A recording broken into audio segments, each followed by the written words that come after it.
lo queremos, lo apoyamos, doctor.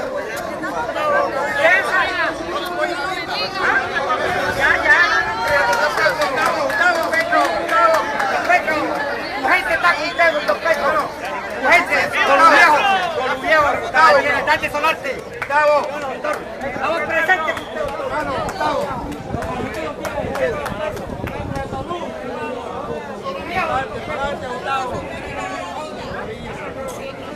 Unidos triunfaremos, Petro, unidos triunfaremos. Unidos triunfaremos, Petro.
Bienvenido, Gustavo.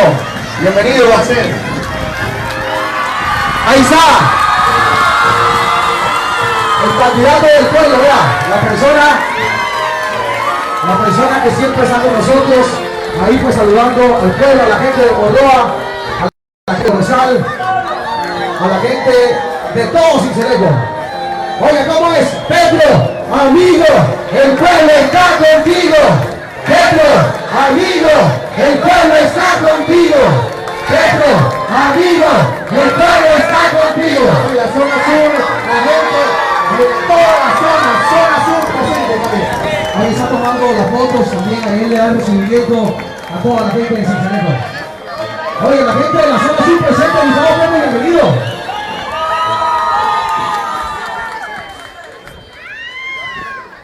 Bueno, ahora sí, Elise, empecemos porque él vino a hablar con ustedes, a estar con ustedes y no perder tiempo. ¡Recibamos con un fuerte aplauso a Gustavo Petro! Gracias. Sincelejo.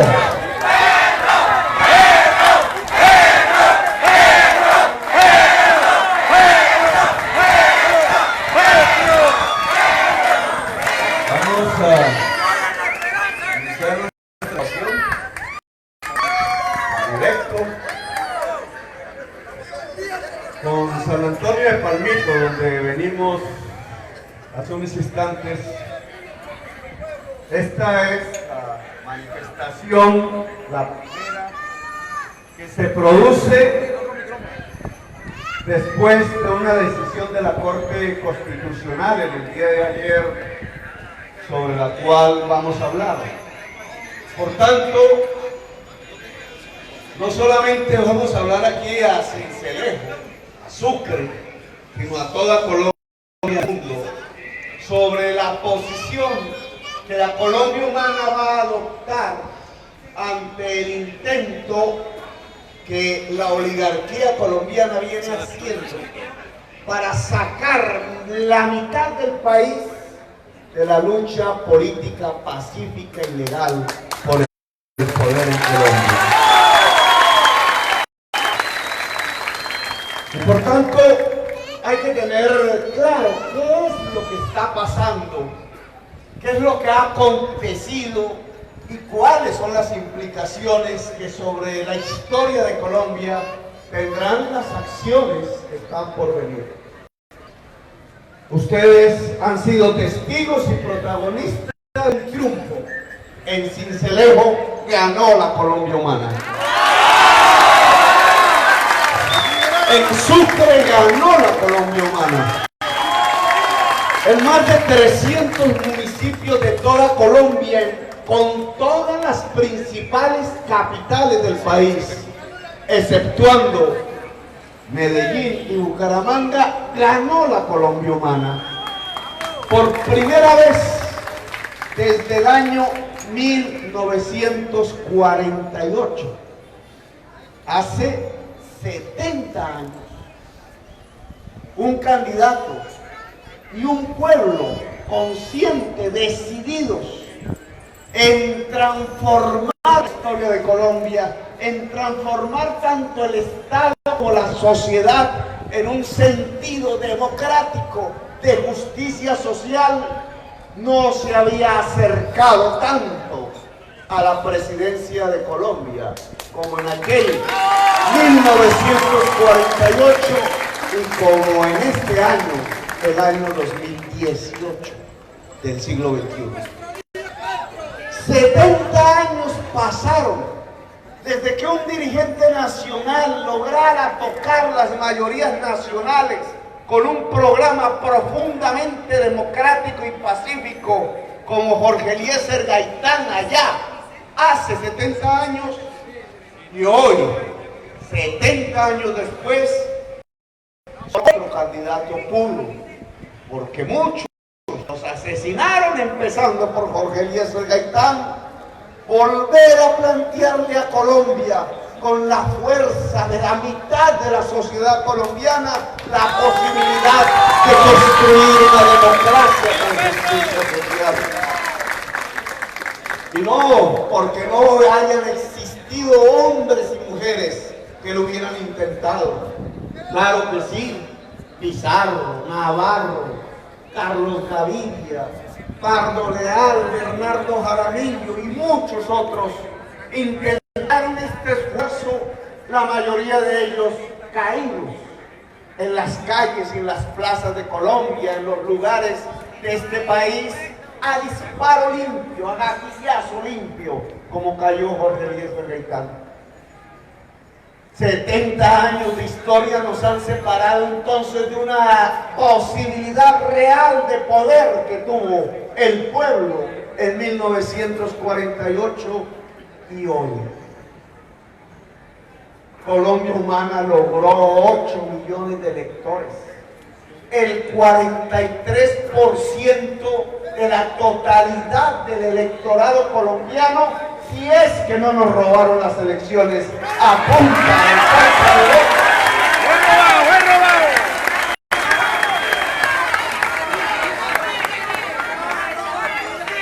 ¿Y qué significa eso entonces en la historia del país? Porque a veces nos pareciera, dadas las dinámicas de los medios, de las formas de comunicación modernas, de que es un acto más episódico que se evapora con el transcurrir de los días. Sí, por fin, un dirigente popular, por fin, alguien que nació con sangre zenú en las venas, como dije en San Antonio de Palmito. Alguien que no es de ellos, que no es de la rosca hereditaria que ha gobernado a Colombia desde que el primer español tocó piso, conquistando y subyugando y sojuzgando los pueblos que aquí habitaban. Sí, una persona cuyo abuelo nació en 1898 en San Pelayo, tierra indígena. Hijo de campesino, como lo dije en la campaña electoral, sí. Café con leche, sí. Educado en escuela pública, sí. que nunca tuvo nada regalado como no ha tenido nada regalado el pueblo de Colombia, sí, y que sobre todo nunca vendió su conciencia, nunca se arrodilló al poder económico de Colombia, nunca dejó que su idea, su proyecto político, el mismo de miles y miles de personas en aquel entonces, se pudiera vender por un plato de lentejas, y que poco a poco, a través del esfuerzo, de la lucha, de la resistencia, del sacrificio, pasando por la amenaza, pasando por la cárcel y la tortura, pasando por las dificultades que tiene la mayoría de la población que vive en Colombia, pudo construirse como un acumulado de fuerza, de poder popular. El nombre de Petro y de la Colombia Humana no sería nada hoy si no hubiera tenido el pueblo de Colombia acompañándolo. Como el nombre de Gaitán hace 70 años tampoco hubiera sido el nombre que en la historia está si no hubiera tenido ese pueblo. El pueblo es el que de una manera lamentable y negativa, quizás Duque está en el poder precisamente porque una parte del pueblo vendió su voto. Y otra parte del pueblo le dio temor, que es genuino, que es humano, el temor al cambio, el temor a que vendrá si hay un cambio político en Colombia, un cambio de 5 siglos de tradición. Hoy estamos ante la circunstancia entonces que representamos 8 millones de electores, que representamos el hecho en la historia de Colombia que no se había repetido en 70 años, la posibilidad de ganar la presidencia de Colombia. Hoy no es un discurso. Aquí estamos congregados y dirá la gente, ¿y cómo es que 2 meses después de elecciones Petro puede seguir llenando las plazas? ¿Cómo es posible que después de elecciones que ganara Duque, y es que ganó, es posible que 8 millones de electores se transformen en 11 millones de electores en la consulta anticorrupción? ¿Cómo es posible que no se hayan amilanado, que no se hayan escondido ante las miles de amenazas escritas que han pagado por todo el país fuerzas que están dentro del Estado de Colombia, amenazando de muerte a todos los dirigentes de la Colombia Humana que conocen?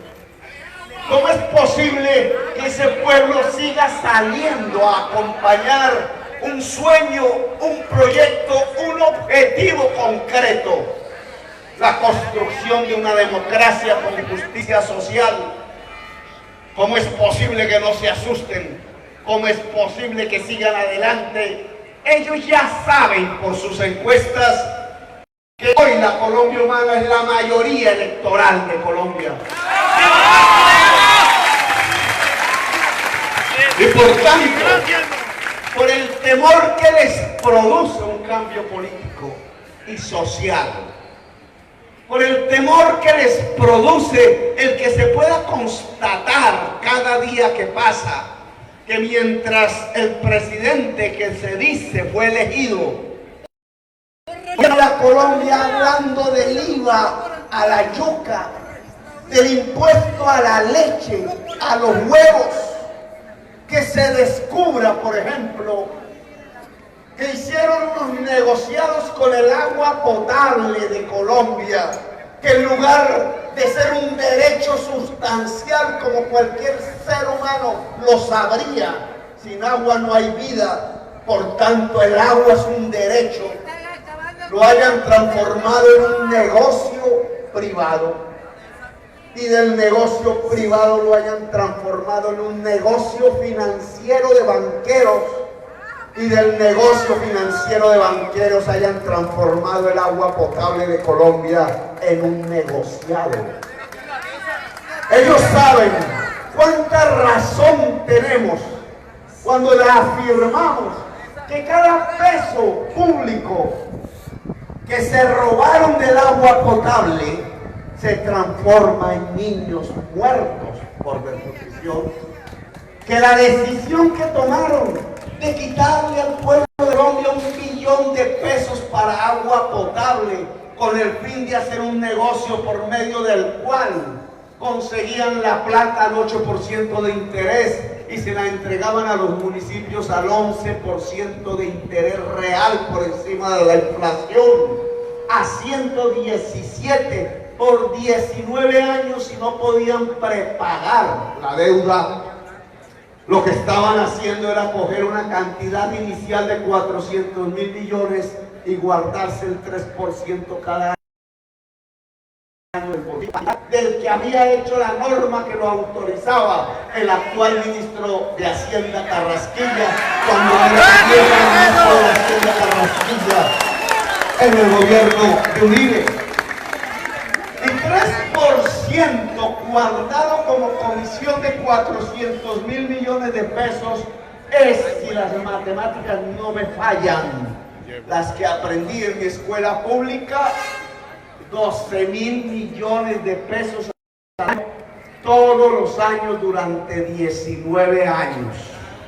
Con el dinero público, la caja común de los colombianos, sus impuestos y un dinero que iba destinado a que la gente tuviera agua potable.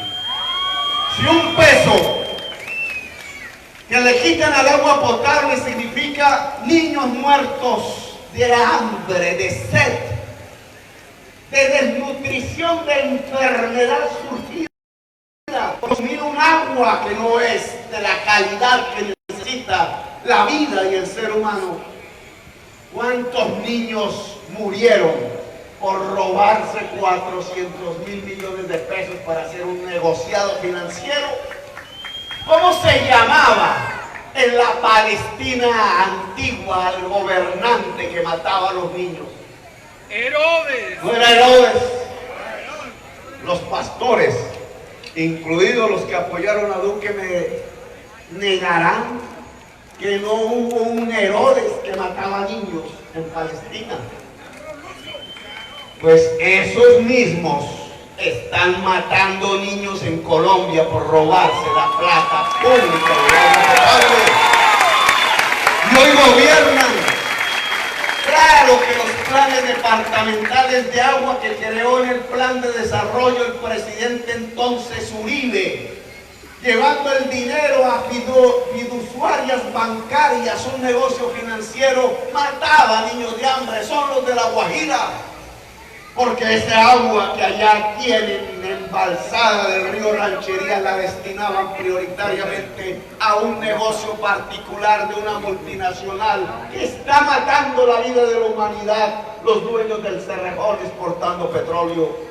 Les importaba más el agua para sacar el carbón que los niños guayús muriéndose de sed. Y ese mismo negocio financiero, pero multiplicado por 10, también lo instituyeron a partir de leyes en el gobierno del presidente Uribe, el ministro Carrasquilla, para embolsillarse 14.000 millones de pesos al año.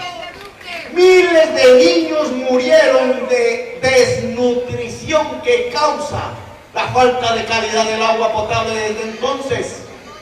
Y por eso podemos calificar, y el pueblo lo sabe, a los gobernantes de ese entonces, Uribe y Carrasquilla, de Herodes del pueblo colombiano, de la niñez colombiana. Con hipocresía entonces salen a hacer marchas por la niñez encabezadas por los Herodes de Colombia. Los Herodes no tienen la autoridad moral para defender la niñez, y eso ya lo sabe el pueblo de Colombia, lo sabe cualquier madre de familia que sabe el sacrificio que hay que hacer para sostener la vida y la dignidad de sus hijos. Ese es el tipo de gobierno que viene desarrollándose hoy. Y entonces, sabiendo que están en la sociedad más desigual del planeta, sabiendo que hay gente que muere de hambre en Colombia, no solamente en Venezuela, entonces el mismo ministro que se roba el dinero de los niños de Colombia, del agua potable, que entonces para llenar el hueco en las finanzas públicas que él mismo produjo, que él mismo dejó, hay que ponerle el impuesto del IVA al agua, a la leche, a los huevos, a la nutrición del pueblo de Colombia. Eso se llama la degeneración y la incapacidad de la clase política tradicional de Colombia. Ya ellos saben que esto se conoce, saben que avanza entonces la Colombia humana, saben entonces por qué las plazas se siguen llenando a pesar de que se acabaron las elecciones. Saben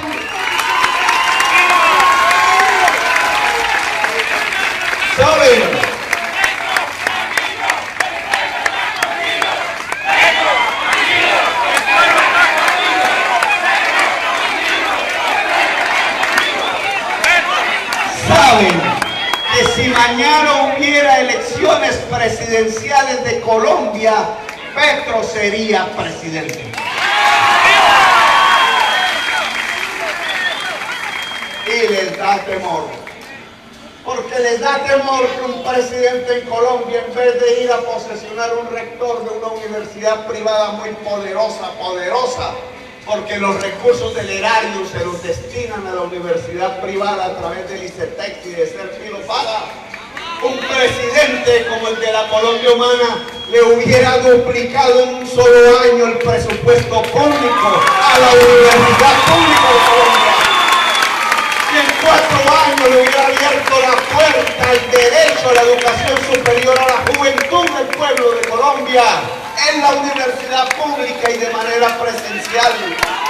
Le tienen tema terror a que la juventud y el pueblo conozcan el saber en sus diversas disciplinas, a que cese la ignorancia, porque saben que si cesa la ignorancia, cesa la horrible noche de la antidemocracia en Colombia. Le tienen temor a que un presidente de Colombia sea capaz de comprarle la tierra improductiva pero fértil a los terratenientes semifeudales de este país y se la entregue al pueblo trabajador campesino y a los cabildos indígenas y a los afros. Le tienen temor a que en la sociedad colombiana se pueda establecer la igualdad real de la mujer dentro de la sociedad. Le tienen temor a que dejemos de ser tan desiguales socialmente y se abra la equidad y las sendas y las alamedas. Porque todos esos principios que permitirían que el pueblo pudiera vivir mejor en Colombia, en un país tan rico y tan hermoso, se pueden sintetizar en una sola frase: justicia social. Justicia social no es populismo, es dignidad humana. Lo que planteó la Colombia humana, y es a lo que le tienen temor, es a abrir la posibilidad real de que la gente toda de Colombia, en su diversidad multicolor, pueda vivir en dignidad, en paz, en democracia real y profunda en su propio país. Y por eso actúan. Por eso está sucediendo lo que está sucediendo. Por eso las mafias del nuevo narcotráfico liderado por los carteles de México están matando a los líderes populares en las zonas de sus negocios y van 300.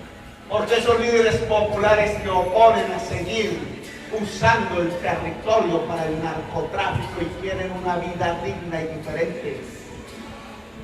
Por ahí pasó desapercibido la noticia que el hijo del jefe del cartel de Sinaloa y su heredero, el hijo del Chapo Guzmán, estaba viviendo en Medellín, la segunda ciudad de Colombia, porque la consideraba la más segura para el narcotráfico. El hijo del Chapo Guzmán estaba escondido o estaba actuando. Lo que demuestra que el hijo del Chapo Guzmán, el narcotraficante mexicano, el hijo, entre los narcotraficantes más buscados del mundo, estuviera en Colombia, es que han construido bajo el mando de los carteles mexicanos los nuevos ejércitos del paramilitarismo y del narcotráfico en Colombia. ¿Cuántos políticos están en la nómina de los carteles mexicanos en Colombia? ¿Qué significa entonces que agentes extranjeros que ya no tienen ninguna raíz, ni con la cultura, ni con la sangre colombiana, ni con las familias de Colombia, hoy estén manejando miles de hombres armados, pagos para matar gente? No es que nos estamos asomando bajo este gobierno a una nueva barbarie, a una nueva era de violencia. No es que se están preparando las condiciones para asumir a la sociedad colombiana, no en la era de paz que pregonó la Colombia humana, sino en una era de nueva barbarie violenta que pregona el uribismo y su presidente Duque. Están haciendo trizas la paz en Colombia. El sueño de separarnos de los siglos permanentes de violencia, el sueño de acabar la guerra fratricida y de condenar a las juventudes a la tumba y a la hoguera de la guerra, se está esfumando bajo el gobierno de Duque, no por incapacidad, sino por decisión propia de los gobernantes, porque se han dado cuenta que pierden el poder.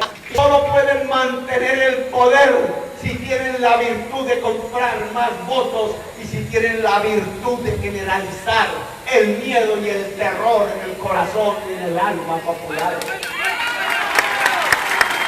Claro que se han dado cuenta y tienen temor entonces, porque esos 8 millones de electores fueron la primera campanada. ¿Por quién doblan las campanas?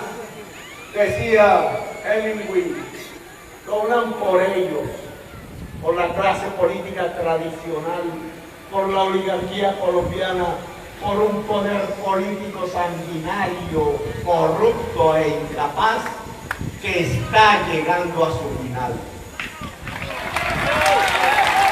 Doblan las campanas porque ha nacido lo nuevo, un espíritu digno de ciudadanías libres, de gente, hombres y mujeres, humildes o no tan humildes, de todos los rincones de Colombia, que no se deja comprar, y son millones y son multitudes.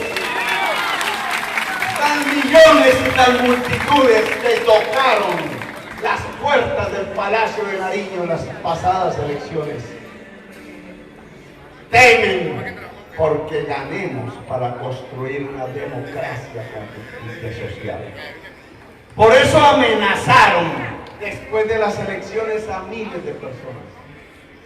A algunas las asesinaron. Por eso han actuado para ver cómo sacan de la contienda política al que representa los 8 millones de electores, Petro.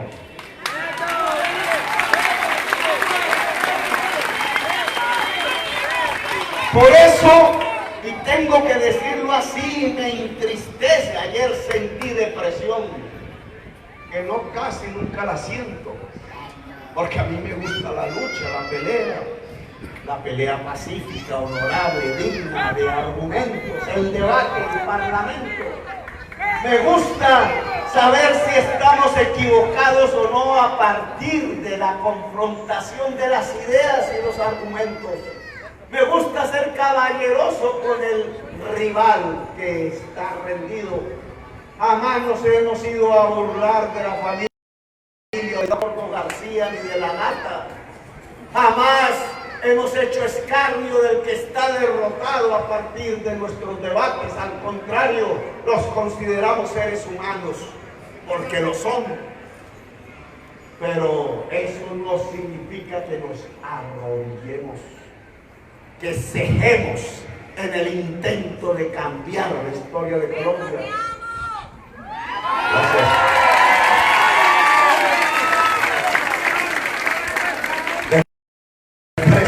Porque la Corte Constitucional es hija de la Constitución del 91.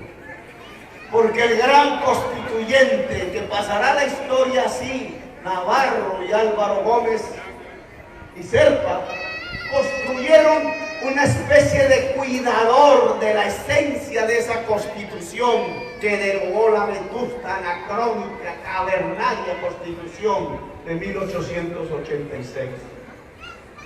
La Constitución del 91 quiso proteger las minorías de todo tipo, quiso proteger la mujer y la niñez, quiso proteger al pueblo campesino para acceder a la propiedad de la tierra, quiso hacer de la educación el derecho fundamental de la juventud y le puso fórmulas concretas a su financiación. Quiso que el horizonte de Colombia como una bandera popular fuera el Estado social de derecho. Quiso una democracia profunda, quiso la justicia social y puso un guardián para que esos objetivos se volvieran realidad. Se llamó ese guardián la Corte Constitucional. Cumplió con dignidad su papel. Magistrados enormes por sus sentencias pasaron allí, entre ellos José Gregorio, entre ellos Carlos Gaviria, entre ellos Caballero, entre ellos muchísimos juristas de Colombia de talla mundial que consagraron a partir de las sentencias los derechos fundamentales del pueblo colombiano. Uno de ellos, el actual rector de la Universidad Externado, el magistrado en ese entonces Senado, hizo la sentencia que protegía al pueblo reciclador de la ciudad de Bogotá. Y por cumplir esa sentencia, cuando fui gobernante del pueblo de Bogotá como alcalde, me destituyeron. Y ahí pude comprender las tensiones que al interior del Estado estaban establecidas. Que era la tensión de volver realidad la Constitución del 91 y por tanto la democracia profunda y real para Colombia. Por tanto la paz, porque ese es el verdadero nombre de la paz. Y las fuerzas cavernarias que querían destruir la Constitución del 91 porque querían desde el gobierno decir, gritar y establecer que el pueblo no tiene derecho. El pueblo no tiene derecho, decía Ordóñez, el actual embajador del gobierno de Duque ante la Organización de los Estados Americanos. Por eso destituyó a Petro. El pueblo no tiene derecho a que los recursos públicos, en vez de ir a los grandes potentados del aseo, muchos de ellos mafiosos oscuros, vaya al humilde reciclador, como establecía la sentencia de la Corte Constitucional. El pueblo no tiene derecho, dicen hoy, a que se les restituyen las tierras que el paramilitarismo y los políticos locales para robárselas mataron al campesino. El pueblo no tiene derecho a la educación pública, dicen hoy. Y por eso le niegan los recursos que sí existen para la universidad pública. Prefieren gastárselo en misiles, cohetes y armas para que la juventud, en vez de educarse, se mate entre sí. Una oligarquía que prefiere que la juventud de su pueblo, en vez de ir a la universidad, vaya a la guerra. Que en vez de tener el libro, tenga el fusil. Que en vez de tener el conocimiento y el saber de los científicos y el arte y la cultura, tenga el saber de matar. El pueblo no tiene derecho, gritan ellos, y le quitan el agua potable para hacer negocios financieros entre sus funcionarios y enriquecerse. Y el pueblo no tiene derecho de ganar la presidencia de Colombia, fue lo que dijo ayer. La que tenía que cuidar la Constitución del 91, la Corte Constitucional, con 5 magistrados mayoritarios, varios de ellos nombrados por el excandidato Germán Vargas Lleras, usando su poder en el gobierno sobre el Congreso. Y fíjense ustedes cómo se cierra el círculo. Claro, siendo gobernante de la Bogotá humana, no me podían perseguir por delito alguno. No me robé ni un peso. Y lo hice premeditadamente. Sabía que había dos caminos para un gobernante. El camino que siguen la mayoría. El camino del CBY, de hacer el contrato con Odebrecht, de echarse $1 millón al bolsillo para su familia, para ellos mismos, de venir a robarse el erario para después comprarle el voto a los pobres y hacerse elegir permanentemente en el Congreso. Ese es el camino de la clase política tradicional. Yo sabía que podía escogerlo. Claro, el presupuesto de Bogotá es de 19 billones de pesos al año. ¿Cuántos contratos, cuántas oportunidades de enriquecimiento personal no se podían generar si yo era el alcalde y quería ese camino? Pero yo escogí otro. El que desde niño prácticamente quería. Camino difícil, sí. Un sueño quizás. Ingenuo, me dicen unos bobos. Ustedes, oiga, ¿cómo así? No tiene ni para pagar el arriendo y sí, siendo alcalde de Bogotá. Lo han embargado y donde está la plata escondida, puede defenderse. Puede sustentar la comida de su hijo, de su familia. Puede tener un vivir fuera de Colombia, paseando como pasean los expresidentes. No se robó nada. No me robé nada. Porque sabía que si me robaba un peso, se cerraba definitivamente el otro camino, el de poderme constituir en un dirigente que pudiera guiar a la sociedad colombiana hacia la transformación de su historia. Solo un peso que me hubiera robado, me hubiera cerrado la posibilidad por la que he luchado desde que soy niño. Equivocado o no por los caminos que he andado en páramos, en montañas, en cárceles, en tortura, en barrios pobres, por los libros que he leído y que he querido conseguir y que leo simplemente para tratar de tener más claridad sobre cuál es el camino más concreto posible y feliz en que una sociedad pudiera salir de las condiciones a las que la han arrojado, en la ignorancia, en la desigualdad social, en la falta de democracia, en la profunda injusticia social de mi propio país. No podía cerrar ese camino y por eso la Bogotá humana se esmeró con las limitaciones de no poder cambiar leyes ni normas en lograr demostrarle a Colombia cómo se puede construir esa justicia social. En vez de hacer un negociado como el del ministro Carrasquilla con los dineros de la empresa de acueducto y alcantarillado de Bogotá, que son más que los que el ministro manejó para robarse una parte, nosotros lo que decidimos fue el consumo mínimo de agua vital, potable para los niños y la gente más pobre de la ciudad. Ninguna parte de Colombia se había podido, demostramos que se podía. No hicimos negocios financieros con la plata del agua potable, le entregamos el agua potable de calidad a la niñez de manera gratuita. Y entregamos educación, sí, 45 colegios que desconocen, que intentan silenciar hasta quitándole las placas de las inauguraciones. Sí, 3 sedes universitarias, sí, 270,000 niños y niñas menores de 3 años atendidos por profesionales pagos por el erario, que después llamaron nómina paralela, como si atender un niño fuera un acto de burocracia y no fuera un acto de dignidad y de justicia. Claro, 1.200 aulas de preescolar. Claro que no hicimos negociados, no permitimos privatizaciones ni de la ETV, las telecomunicaciones, ni del agua, ni de la energía. ¿Y cómo me la cobran? Claro que lo que queríamos era un metro como un instrumento digno de movilización y no subir tarifas para que la ciudad no se congestionara a partir de que la gente con una tarifa alta en el bus tenía que comprarse una moto.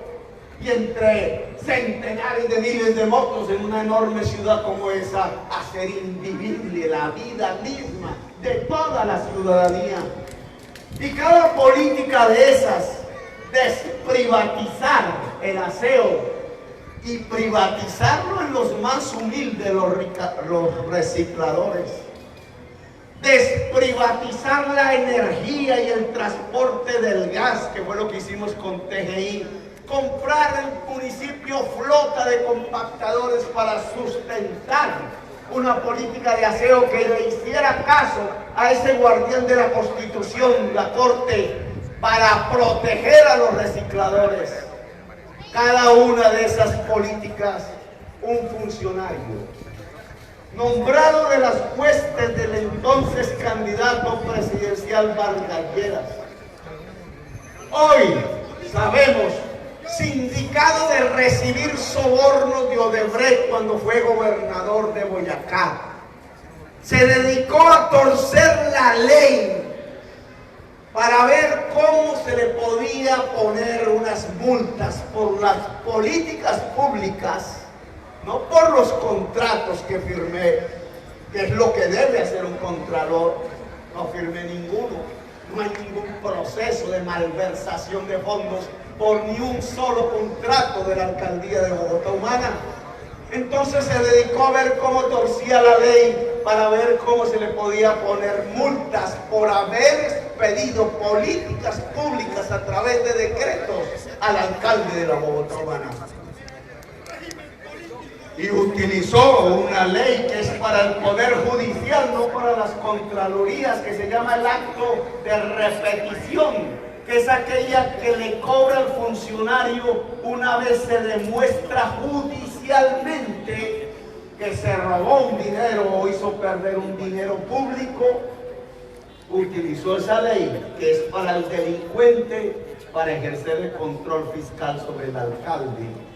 Y entonces una política pública como la de las tarifas del bus, que no permití que subieran para descongestionar la ciudad, y porque si el pueblo más pobre se puede subir a un bus, en la ciudad de Bogotá puede encontrar el trabajo. Sumó todo lo que se ahorró el pueblo de Colombia, el pueblo de Bogotá, subiéndose al Transmilenio durante un año, y a través de la acción de repetición que es del Poder Judicial, que solo se usa cuando hay un condenado por delito, me lo aplicó a mí como multa. Y entonces resulta que me aplicó una multa que es la más alta que cualquier ciudadano de Colombia haya recibido en toda la historia del país, incluidos los paisanos de Sincelejo, los señores Nule, incluidos los señores de Odebrecht que se tumbaron el presupuesto nacional, incluido el banquero más rico de Colombia, el dueño del Banco de Bogotá, que es socio de Odebrecht y que ayudó a tumbar al Estado de Colombia en la Ruta del Sol. Nadie ha recibido una multa tan inmensa, con delitos tan gravísimos. Ni siquiera los empresarios que financiaban el paramilitarismo, que precisamente el candidato que sin robarse un peso se volvió alcalde de Bogotá y sin robarse un peso pudo demostrar que el Estado se puede poner al servicio del pueblo. Y no lo hizo por ignorancia el señor Granado, lo hizo mediante un cálculo premeditado. Pensaba efectivamente que al poner una multa impagable, 200.000 millones de pesos a Petro, que ha vivido de su salario, le iba a impedir ser candidato presidencial en las pasadas elecciones. Era el instrumento torticero, que algunos periodistas llamaban astuto, de Vargas Lleras, tratando de eliminar el rival que representaba la alternativa política de Colombia. Querían, a partir de esa trapisonda, impedir la democracia. Y no pudieron, porque un magistrado honesto le suspendió la multa por ilegalidad al Contralor, porque una a una fui ganando todas las batallas judiciales, hasta las más difíciles. Por unanimidad, la Comisión Interamericana de Derechos Humanos decidió protegerme. Decidió que la destitución del procurador Ordóñez, el cavernario del Concilio de Trento de la Santa Inquisición, hoy embajador indigno de Colombia, porque es un corrupto, imagen fiel de lo que es este gobierno de doble moral, no pudo la destitución porque hubo una protección judicial. No pudo la multa intentar frenar nuestro paso porque hubo una protección judicial. No pudieron detener nuestro paso porque hubo una multitud en todas las ciudades de Colombia que nos acompañó. Y cometimos un crimen.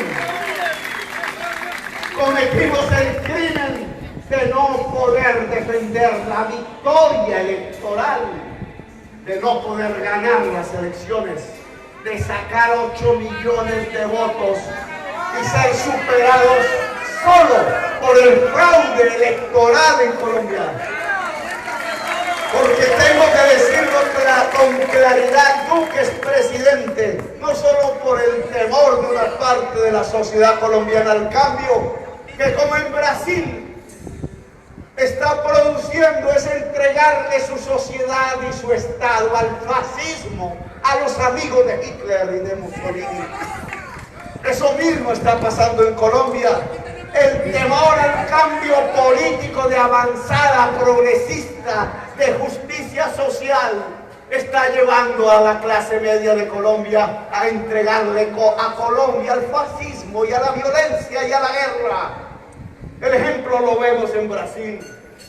Golpe de Estado le dieron a Dilma Rousseff, la presidenta del pueblo. Y después ponen preso a Lula, el máximo dirigente, el que encabezaba las encuestas presidenciales para ganar el próximo domingo. Lo que hacen con Lula es lo que hacen con Petro.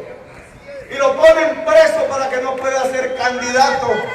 Y el resultado final no es que los apresadores, no es que los golpistas se iban a quedar con el poder. Les resultó peor un tiro por la culata. Un adoratriz de Hitler y de Mussolini está a punto de ganarle la presidencia, destruyendo al partido del progresismo en Brasil. ¿Es eso lo que va a pasar en Colombia entonces? La protección que he tenido de la justicia y del pueblo hoy está de nuevo en cuestión.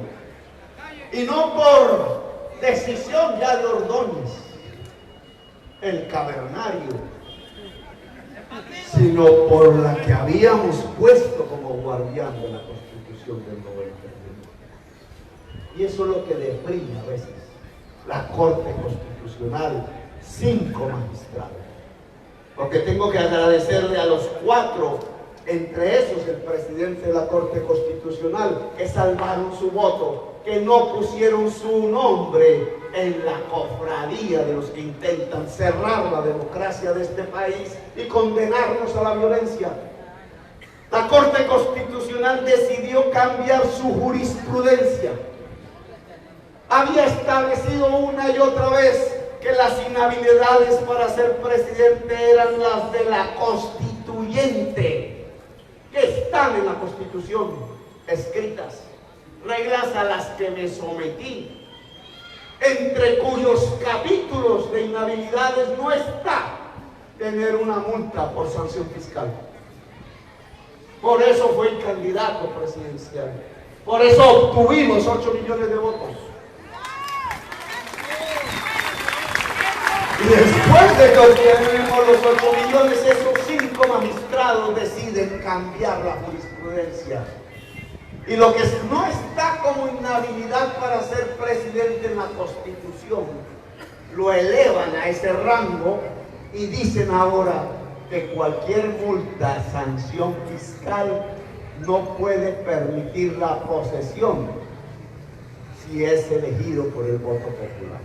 Es decir, que si Petro es elegido presidente de Colombia por el voto popular, si no paga 200.000 millones de pesos de su bolsillo, no puede ser presidente.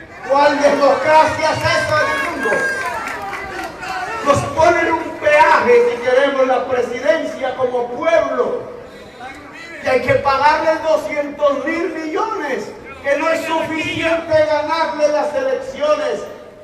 Y además, que si al Contralor de Bogotá, sindicado de recibir soborno de Odebrecht, se le da la gana mañana de ponerme una multa por otros 100.000 millones porque compré la flota de aseo del Estado y no la privaticé como Peñalosa lo acaba de hacer, o porque compré las acciones de la empresa privada de TGI para volverla pública de propiedad del pueblo, y me pone otros 100.000 millones de pesos, entonces nos están diciendo que así ganemos las elecciones, no podría ser presidente si de mi bolsillo no les pagamos 400.000 millones de pesos. Es decir, nos están cerrando el acceso. Nos están cerrando la democracia. Esta vez es la Corte Constitucional en su mayoría la que está diciendo que el pueblo no tiene derecho a cambiar la historia. Y eso no puede ser. Si retrocedemos en esa batalla, si echamos el pie atrás, hincamos la rodilla, se destroza completamente la posibilidad de la paz en el país. No es cualquier decisión la que tomó ayer la Corte Constitucional. Igual que nuestro triunfo electoral de 8 millones de votos no es espurio, no se evapora por su inocuidad.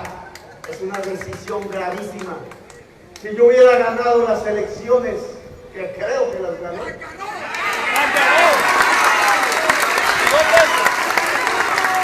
si estuviésemos en el Palacio de Nariño,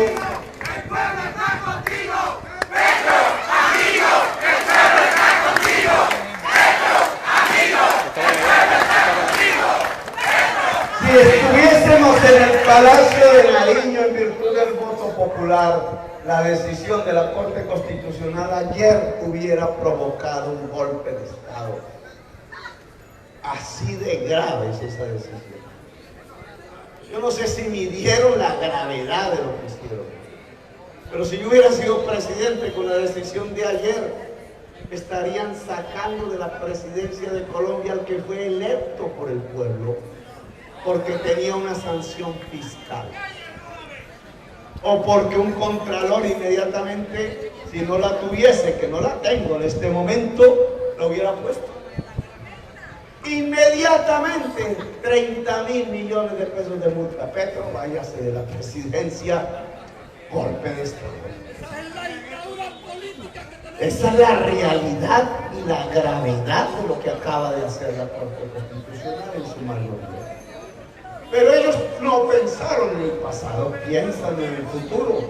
Ellos saben que es inminente que el Contralor de Bogotá, antes de irse preso, firme una multa impagable a Petro, y Petro no pueda ser candidato, o si lo es y es elegido, tenga que pagarlo. Habla la gente de hacer una vaca, muy amables, muy amables, Pero así no son las luchas.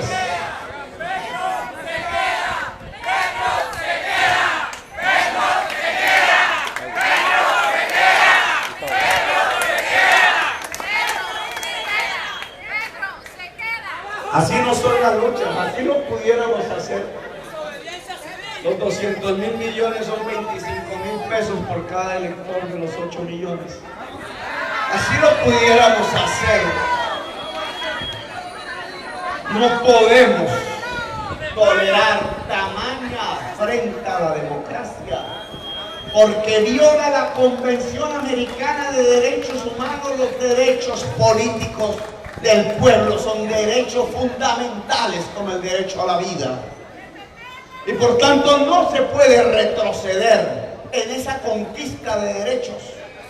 La Convención Americana dice que el derecho político no se le puede quitar a ningún ciudadano o ciudadana, sino en virtud de una sentencia condenatoria de juez penal, es decir, porque cometió un delito. Y Petro no ha cometido ningún delito. Pero nos están violando el derecho, tanto al candidato Petro en ese momento como a los 8 millones de electores y electoras de Petro. Y eso no se puede transigir porque retrocederíamos en la democracia. La línea de acción es diferente a pagarle su multa, injusta y arbitraria. La línea de acción es restablecer las reglas mínimas de la democracia en Colombia. No permitir que Colombia transita como lo está haciendo hacia la tiranía. Porque ustedes ya lo han visto. No, que no se hagan las elecciones del año entrante. Miedo. No es lo mismo que hacen en Venezuela. ¿Cuál es la diferencia entre el señor Maduro, que no deja hacer las elecciones, y el señor Duque, que tampoco quiere dejar de hacer las elecciones? ¿Cuál es la diferencia entre inhabilitar al señor Leopoldo López por una multa de la Contraloría para que no fuera candidato presidencial? Sentencia que la Corte Interamericana hizo en contra del Estado venezolano. Y lo que están haciendo hoy, tratando de inhabilitar a Petro por una multa que pone un contralor de bolsillo y corrupto. No es lo mismo que en Venezuela. No están transitando ambos países hacia la tiranía. No hablan de prorrogar los mandatos que el pueblo no votó. El día en que alguien mande en Colombia sin la decisión popular, ese es un dictador, ese es un tirano. Es la tiranía como régimen político lo que nos están ofreciendo. Y de las tiranías no sale sino la violencia, no sale la paz. De las tiranías no sale sino la desigualdad y la injusticia. La democracia puede tener problemas, pero de la democracia real puede surgir la paz y la justicia. Y por tanto, nuestra lucha no va a ser para ver cómo reunimos en una caja común la multa, sino cómo restablecemos la democracia en Colombia. Y eso tiene dos caminos que hay que articular. Y es la oportunidad que me permite en esta manifestación en la ciudad que jamás me ha abandonado.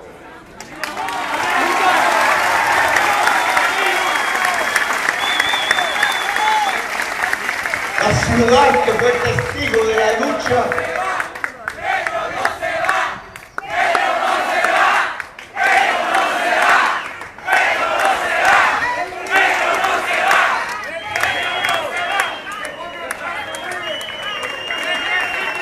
La ciudad que fue testigo de mi lucha contra la parapolítica porque habían vuelto a Sincelejo, la capital.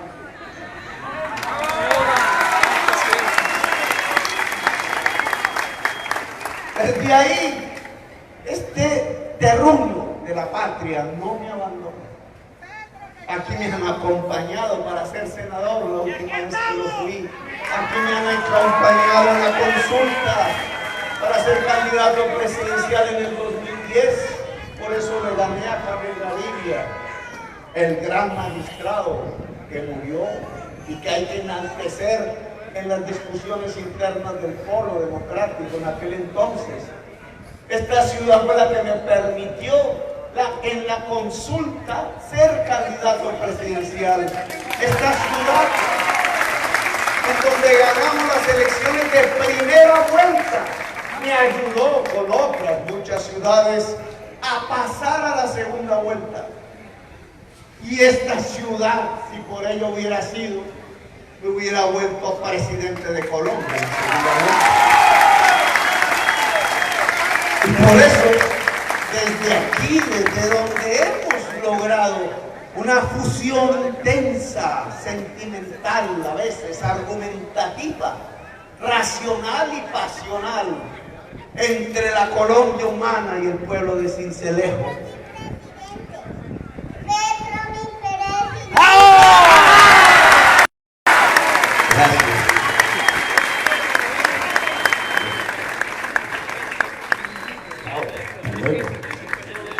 ¿Cómo te llamas?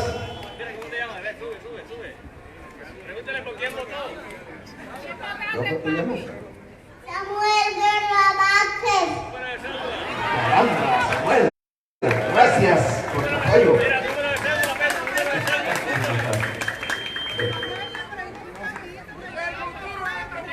Es desde esta ciudad donde hoy podemos hacer nuestro primer pronunciamiento a toda Colombia y al mundo.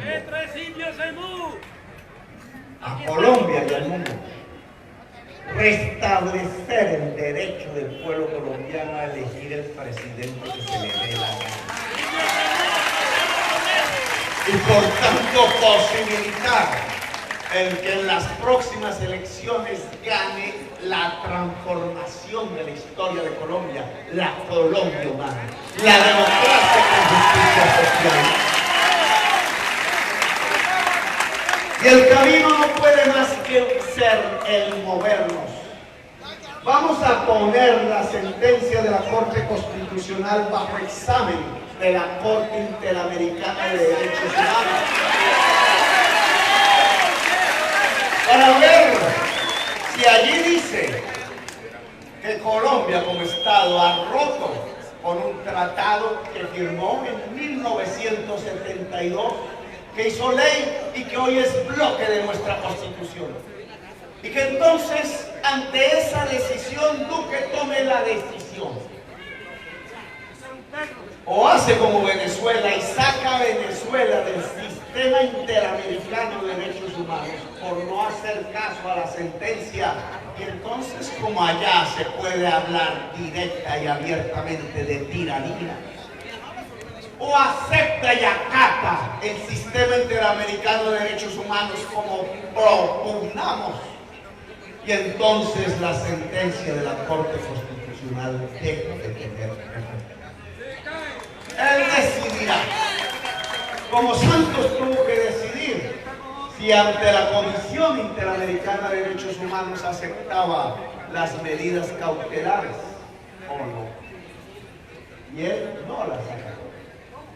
Por eso 2 meses estuvimos fuera de la alcaldía, igualito volvimos, retornamos. Estamos seguros de nuestro derecho, de nuestra justicia, de la justicia y el derecho del pueblo a elegir sus gobernantes.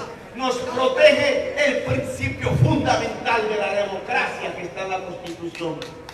Y lo vamos a restablecer, no importa lo tortucero de la maniobra de Bangalleras.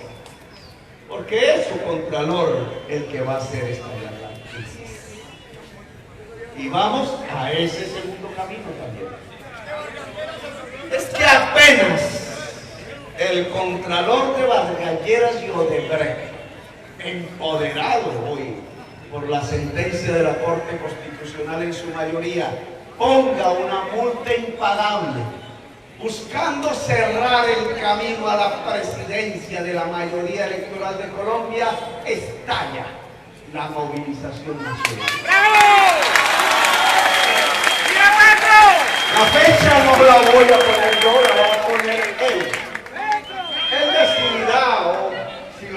preso antes, el que a dedo vayan a poner un funcionario de segundo o tercer nivel con ese poder de quitarle al pueblo de Colombia el acceso pacífico al poder de su Estado.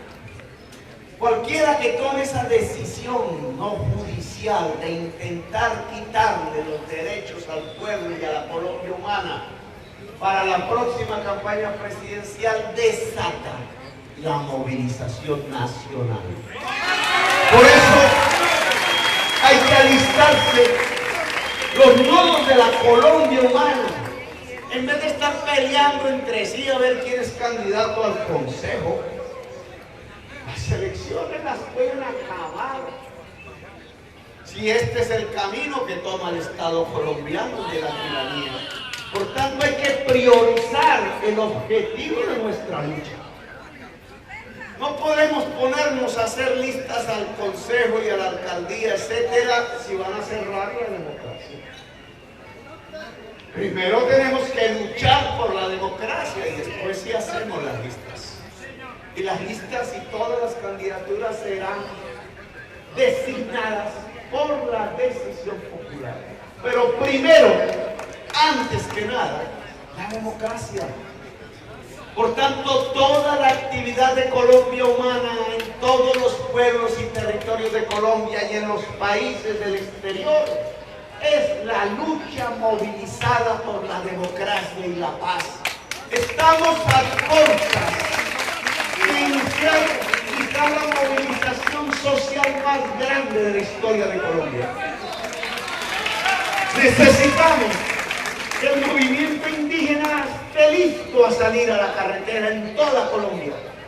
Necesitamos que ese movimiento campesino, que aquí, desde aquí, le puso el nombre a ese movimiento campesino, la ciudad de Sincelejo, en vez de estar allá detrás de la cabal que intenta acabar con la ley de restitución de tierras para las víctimas, esté listo a ser de nuevo ciudadanía colombiana, sujeto de la historia, para salir también a la carretera a luchar por la reforma agraria en Colombia.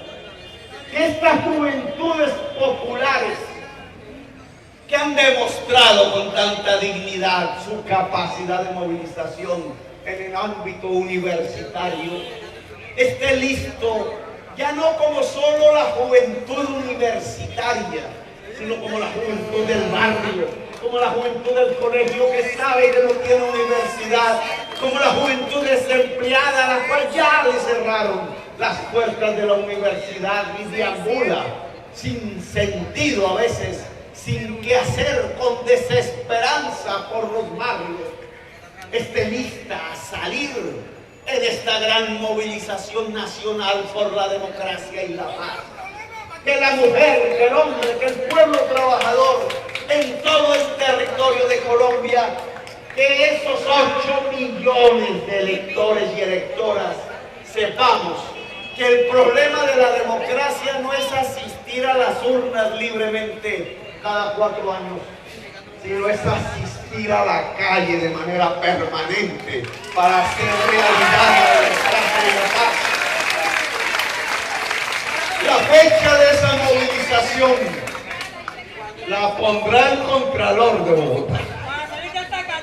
Apenas firme la multa impagable, según la cual ya no podríamos posesionarnos como presidente, así el pueblo nos elija. Ahí comienza la movilización nacional por la democracia y la paz del pueblo dominicano.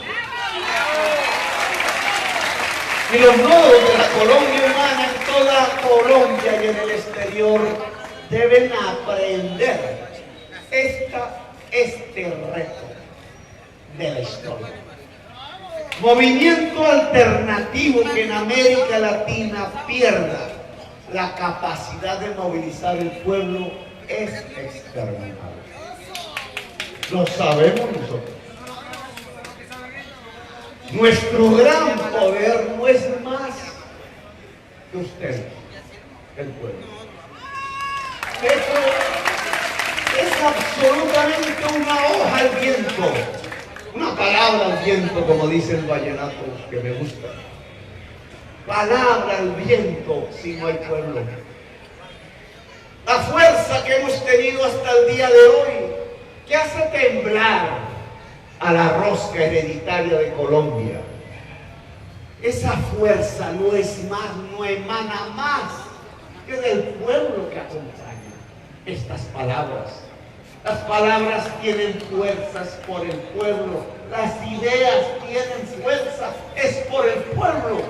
Si el pueblo se ausenta, desaparece en el aire. Y por eso aquí nos vamos a arrestiar, como dice el dicho popular. Nos vamos a poner en juego, como tantas veces, el juego de nuestra existencia, de nuestra vida propia.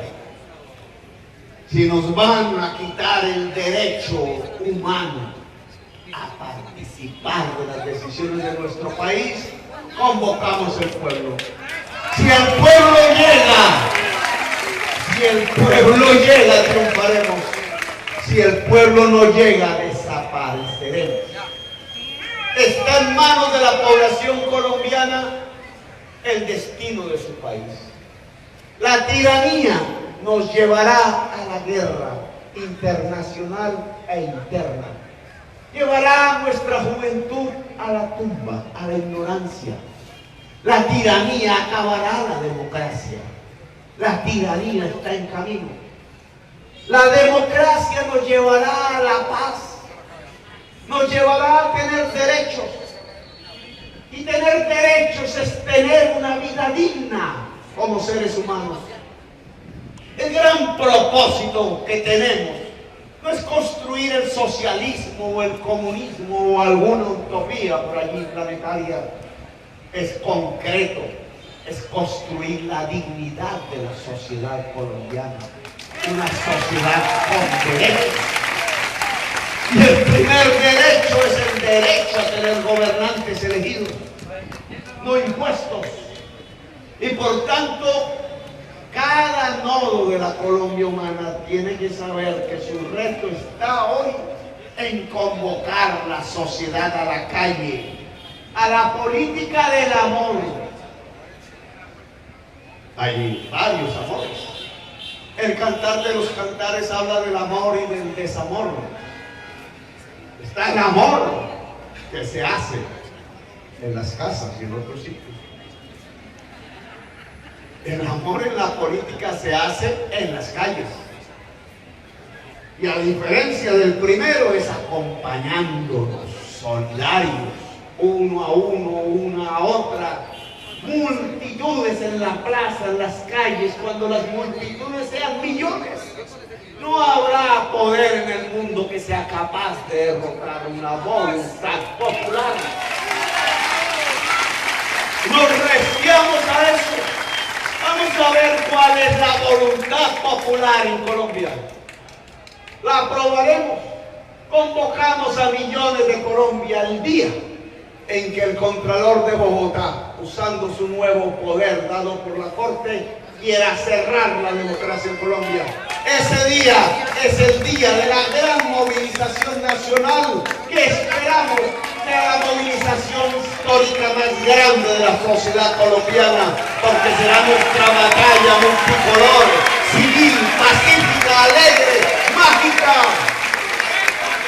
La batalla mágica, como decía Gabriel García Márquez, para, a diferencia de su libro, lograr que esta generación que ha vivido los 100 años de la soledad, de la violencia, a diferencia del libro, sí tenga una segunda oportunidad como estirpe bajo los cielos del planeta.